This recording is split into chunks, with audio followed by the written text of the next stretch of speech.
the types of IGBT, punch through IGBT and non-punch through IGBT, and the difference between power BJT and the IGBT. Let us see what are the different types of IGBT and the difference between power BJT and IGBT. Let us see types of IGBT. Insulated gate bipolar transistor. It is divided into two types: non-punch through IGBT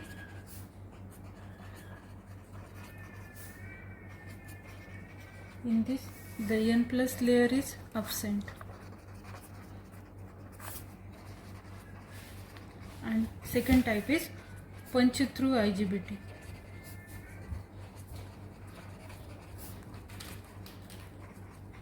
In this N plus layer is present.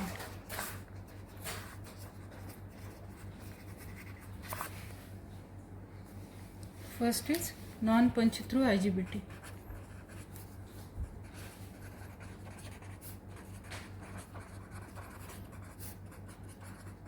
Okay.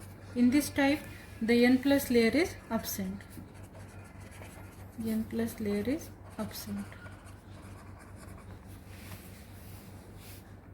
Let us draw the structure of it. It has P plus layer, then N minus layer, then it has P type body and N plus layer. The P plus layer, from the drain is taken out.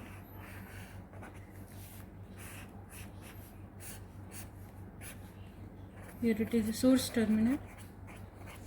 In forward biasing mode, the drain is connected to positive terminal of battery and source is connected to negative terminal of battery.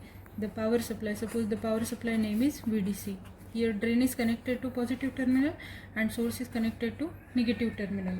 And this N minus layer is called as drift layer. This P layer is called as body of IGBT, and it has three junctions: J1, J2 and J3. As we are connecting the drain to the positive terminal, we are connecting drain to the positive terminal of battery and source to the negative terminal of battery. So the junction J3 and J1 are forward bias.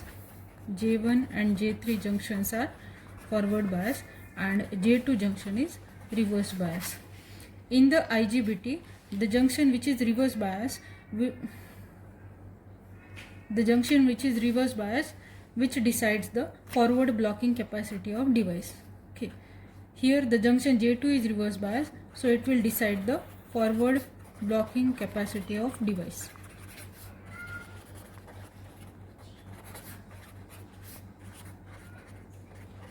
As we will see, the J2 junction is present between N minus layer and P layer, where N minus drift layer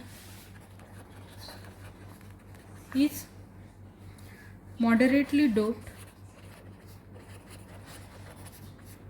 and P layer is lightly doped.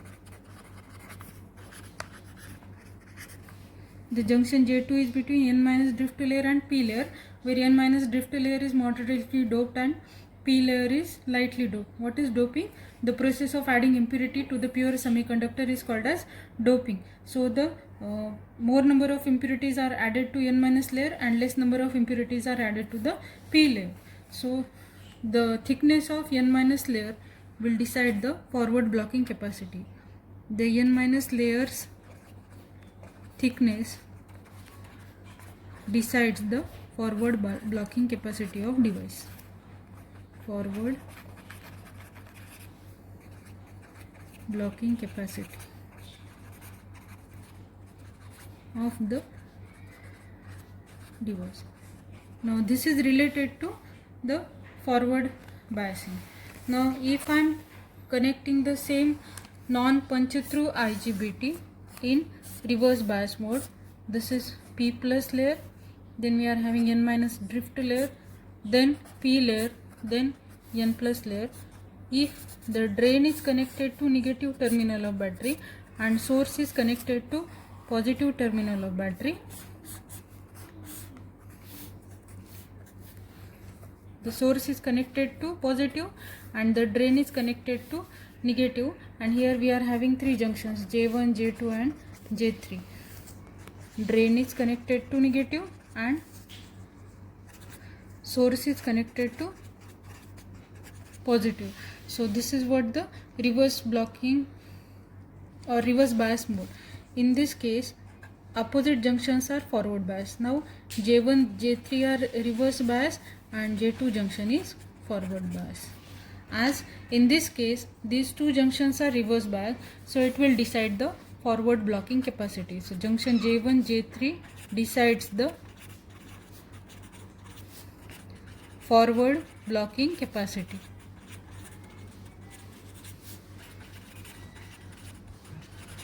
Okay, as this junction J1 is present between the N plus layer which is highly doped and P layer which is lightly doped, so this junction will not block the reverse voltage. As J1 is present between N plus layer which is highly doped and P layer, so it is unable to block the reverse voltage.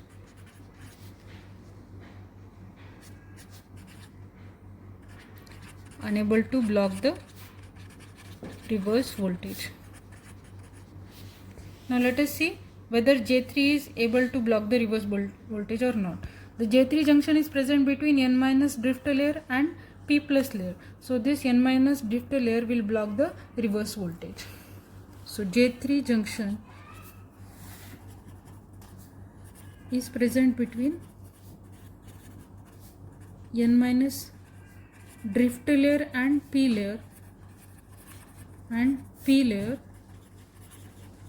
so it blocks the reverse voltage. So in this non-Panchitru IGBT, in forward bias mode the J2 junction is able to block the voltage, and in reverse bias mode the J3 junction will able to block the voltage. So in forward bias mode the voltage is blocked, as well as in reverse bias mode also the voltage is blocked. So this type of IGBT is called as symmetrical IGBT, and mostly it is used in rectifiers. So non-Panchitru IGBT, where N plus layer is absent, is called as symmetrical IGBT and it is used in rectifiers. Let us see Panchitru IGBT.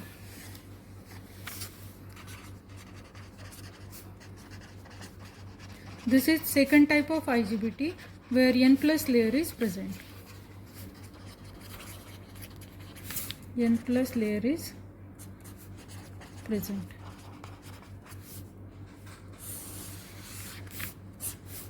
Let us draw structure of it.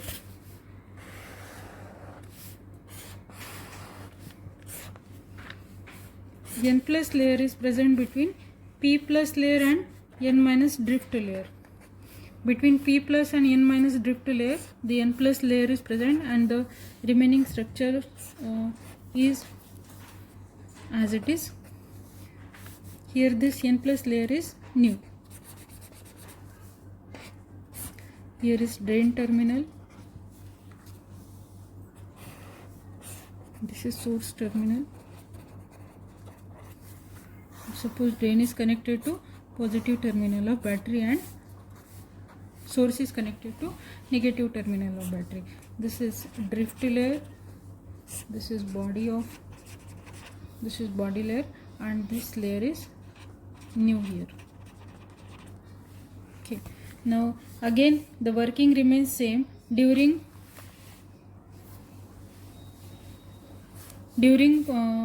forward biasing, the drain is connected to positive and source is connected to negative. Then it is in forward bias mode.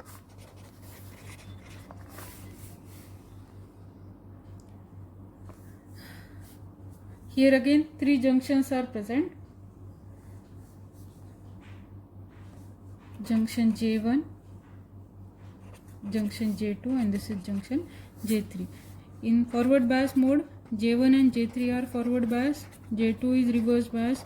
Same as non-punch through IGBT, J2 will decide the forward blocking capacity.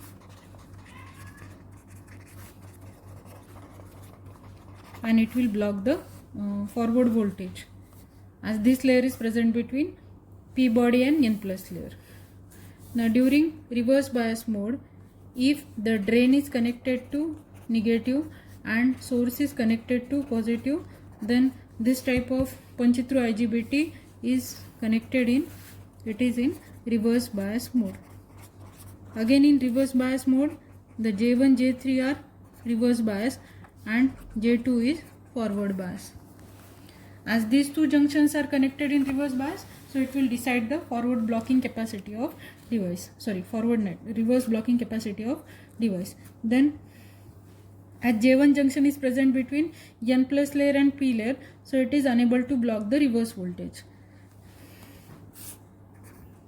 As J1 is between P and N plus layer, it will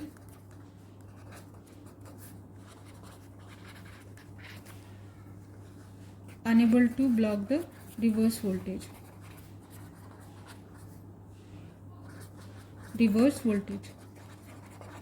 Similarly, the J3 layer is present between P plus layer and N plus layer. So there is no drift layer present in J3 junction. So J3 junction is again unable to block the reverse voltage because of presence of this N plus new layer. So J3 is again unable to block the reverse voltage.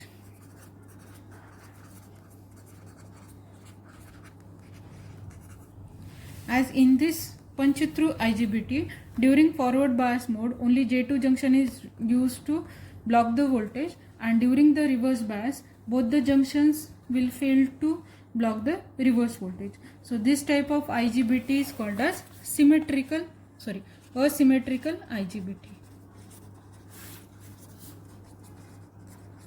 And the reverse voltage will be controlled by,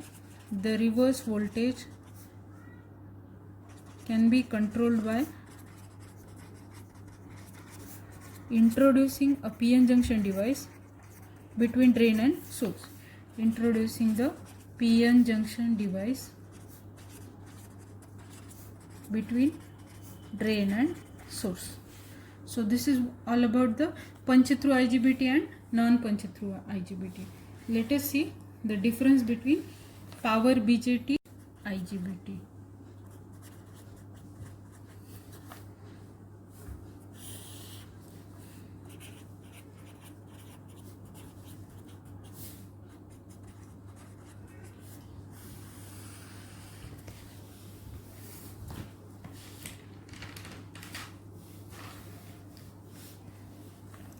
Now power BJT requires continuous. First difference is power BJT requires continuous base drive for its operation. It requires continuous base drive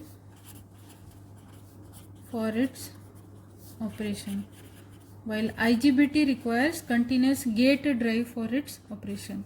IGBT requires continuous base drive for its operation.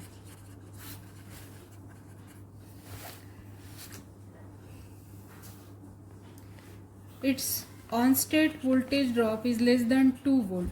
Its on-state voltage drop is less than 2 volt.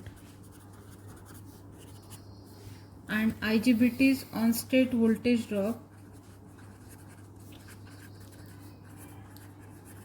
is near about 3 volt. Third, it is current control device. power BJT is current control device and IGBT is voltage controlled device. Next, it has negative temperature. It has negative temperature coefficient.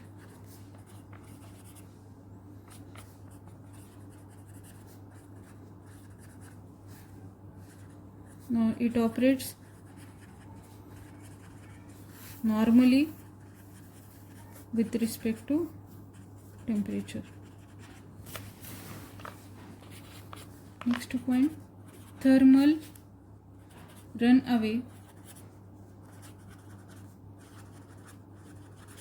is present in power BJT while thermal runaway is absent in power BJT.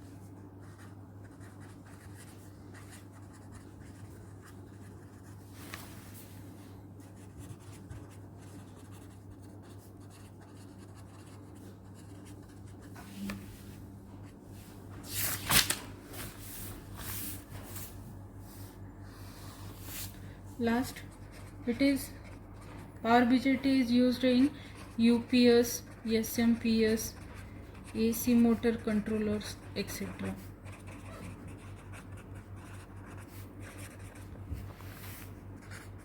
IGBT is used in SMPS, BLDC drives, AC motor controllers in UPS, etc. So these are what some of the differences between power BJT and IGBT. Thank you for watching this video.